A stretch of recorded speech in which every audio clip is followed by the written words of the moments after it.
Imagine a world where history wasn't written to be read, but composed to be felt. We are in the royal court of Ayodhya.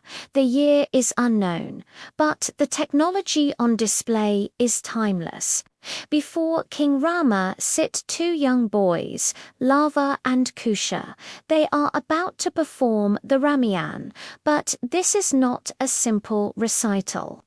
In the ancient world, this was known as a Gandharva performance.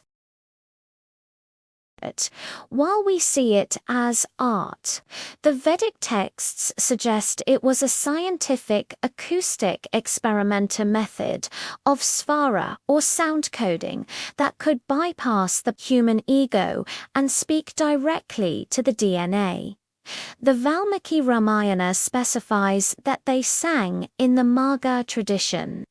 Unlike the folk music of the time, Marga was a precise frequency system. It utilized specific ragas like Kaushik to resonate with the architecture of the hall. Modern science calls this cymatics, the study of how sound frequencies physically shape matter. When Lava and Kusha hit certain notes, the very air in the palace changed.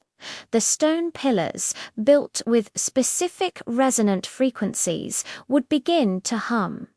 This wasn't just music, it was a vibrational blueprint. They were using sound to recreate the emotional and physical reality of the past, projecting it into the minds of the audience like a high-definition holographic broadcast. Why did the ancients obsess over the perfect pronunciation of every syllable? Because they believed sound was a time capsule.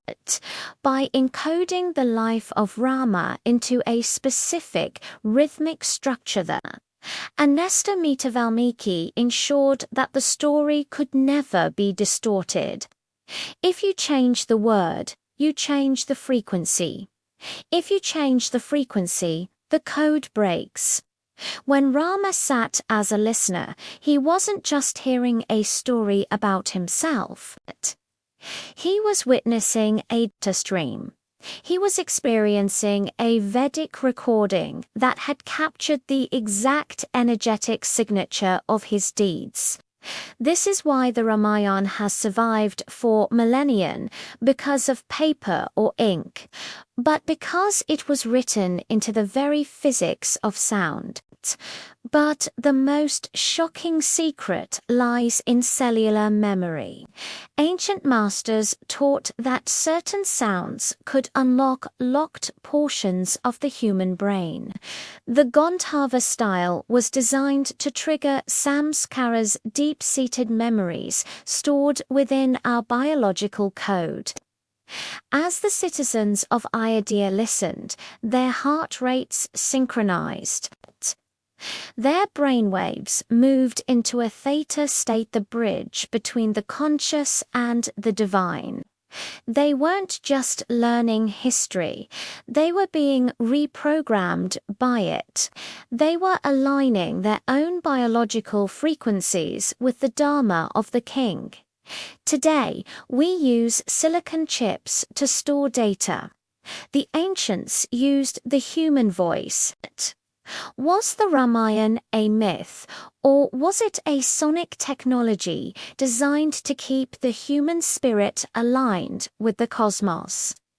In our next chapter, we look at the fortress that protected this sound, the impenetrable geometry of Ayodhya's walls.